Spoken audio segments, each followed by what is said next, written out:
আধুনিকতাৰ যুগত ধীৰে ধীৰে হেৰাই যাবলৈ ধৰিছে অসমৰ পৰম্পৰাগত মাছ ধৰা পদ্ধতি চেপা।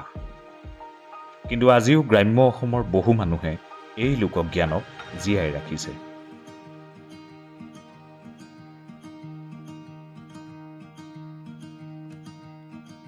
বাঁহ আৰু বেতেৰে তৈয়াৰ কৰা এই চেপা বহু বছৰ ধৰি অসমীয়া গ্ৰাম্য জীৱনৰ এটি অংশ।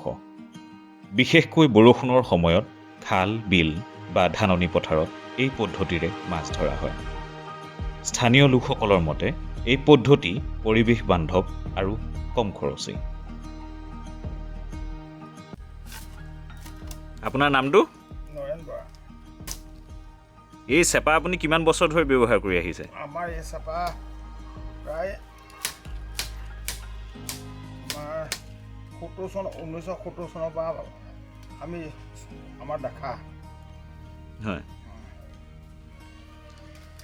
মানে আপুনি জন্মৰ পৰাই নে আমাৰ কেনেকুৱা? জন্মৰ পৰাই আমি দেখিছিলোঁ, দেউতাই বনাইছিলে। আৰু এতিয়া দেউতা ঢুকোৱাৰ পাছত আমি নিজে চেপা ব্যৱহাৰ কৰি লৈছোঁ।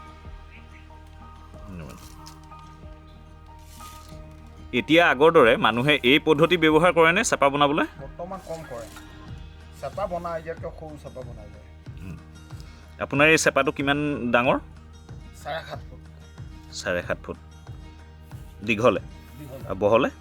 বহলে 3 ফুট। আচ্ছা, এই চেপা বনোৱাটো বা এই চেপা প্ৰয়োগটো এইটো অসমীয়া সংস্কৃতিৰ অংশ বুলি ভাবেনে আপুনি বাৰু? এইটো অসমীয়া সংস্কৃতিৰ অংশ।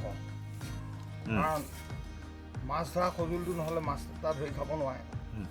সেইকাৰণে আমি এইটো চেপা ব্যৱহাৰ কৰোঁ। প্ৰযুক্তিৰ যুগতো অসমৰ মাটিৰ সৈতে জড়িত এই লোকজনৰ পৰম্পৰা আজিও বহু মানুহৰ জীৱনৰ অংশ হৈ আছে। কিমান দিনলৈ টিকি থাকিব এই সংস্কৃতি, সেয়া সময় হ'ব।